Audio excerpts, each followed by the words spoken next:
আবারও একসাথে বারিশা হক ও শবনম ইয়াসমিন বুবলি। এবার আকলিমাস বিউটি পার্লারে ধামাকা দিচ্ছে শবনম ইয়াসমিন বুবলি ও বারিশা হক। বেশ খুশির সঙ্গেই বারিশা হক জানাচ্ছে আসলিমা বিউটি পার্লারের আবার একটি ওপেনিং শুরু হবে, সেটি খুব শীঘ্রই। তবে তার আগে দেখে নিন এই বিউটি পার্লারের বিউটিশিয়ানরা কত সুন্দর করে মানুষকে সাজিয়ে তোলে। নিজেকে তো দেখালোই, সঙ্গে ধামাকা দিয়েছে শবনম বুবলিকে দেখিয়ে। শবনম বুবলিকে দেখা যাচ্ছে মেকআপ করতে নীল গ্রাউন্ডে, যেন আবারও নতুন লুকে ধরা দিলেন নায়িকা। এখন নায়িকাকে একের পর এক ভিডিওতে দেখা মিলছে, কখনো বউ সাজে, কখনো ইসলামী বউরূপে, কখনো বাঙালি বউরূপে, নানান রকমভাবে ধরা দিচ্ছে তিনি। সঙ্গে থাকে গৌতম সাহা।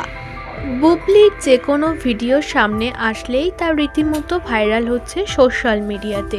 নায়িকাকে প্রতিটা সাজে সুন্দর লাগছে, এমনটাই কমেন্ট করছেন নেটিজেনরা।